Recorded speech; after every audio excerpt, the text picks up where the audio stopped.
Saya pun tak tahu nak cakap apa Cik Man. Walaupun berubat jarak jauh, saya pun rasa takut lah saat ni Cik Man. Masa Cik Man duk berubat, aku rasa bulu saya naik. Duk tengok cara dia bercakap pun tak tahu nak kata apa Cik Man. Tapi Alhamdulillah lepas Cik Man berubat saat ni, rasa duk tengok dia nampak tenang, okay, steady. Pokoknya terima kasih lah banyak-banyak Cik Man. Walaupun berubat jauh Cik Man duk Kuala Lumpur, saya duk kat Baling, Kedah.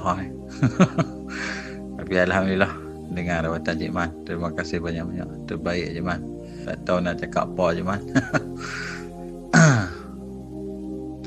Terima kasih banyak Cik Man. Itu ya Cik Man. Terima kasih banyak.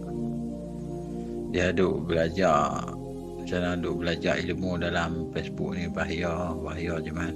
Bahaya.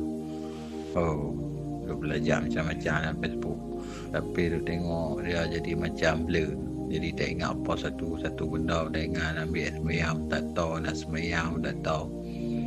Semua kita kena buat, nak bagi makan, kena bagi minum.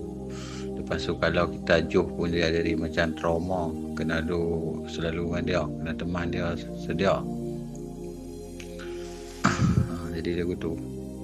Tapi duk tengok malam ni Alhamdulillah, lepas berubat dengan Cik Man ni, saya tengok rasa Alhamdulillah tak ada masalah apa. Kalau saya nak pergi ke depan ke, dia tidak ada masalah. Dia tengok dia berubat dah 3-4 tempat dekat orang tapi dengan Cik Man lah, tak tahu nak cakap Cik Man.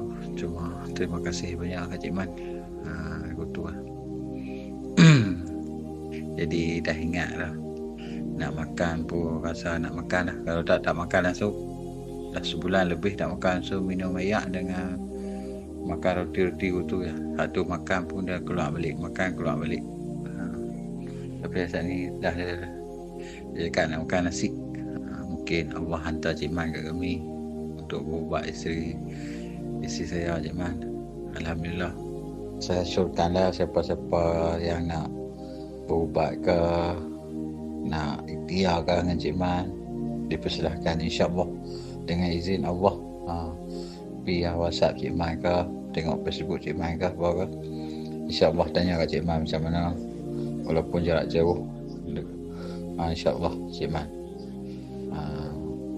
Siapa-siapa dah yang nak berubat ke apakah, bagi saya dah, insyaAllah saya tengok Cik Man, tengok isteri saya menjadilah. Saya assurkanlah siapa-siapa yang nak berubat ke apakah, WhatsApp Cik Man. Kalau izin Allah nak sembuhkan, Allah akan sembuhkan insyaAllah melalui Cik Man. Siapa-siapa ke yang nak berubat. Tapi bagi saya Alhamdulillah, dengan kehadiran Cik Man malam ni, Alhamdulillah saya tengok isteri saya nampak berbeza sikit. Memang berbeza sangat-sangat.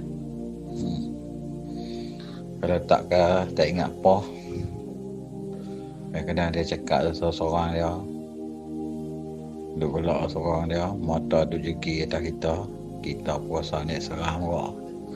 Lepas Cik Man cakap saat ni, dalam badan dia ada 2 ekor, duk kat tiang ada seekor. Tak tahu nak cakap, rasa gerung juga. Tapi Alhamdulillah dengan Cik Man lah. Itulah. Terima kasih banyak Cik Man. Tak boleh nak cakap apa Cik Man, cuma tu boleh cakap terima kasih banyak Cik Man. Terima kasih banyak-banyak. Itu Cik Man.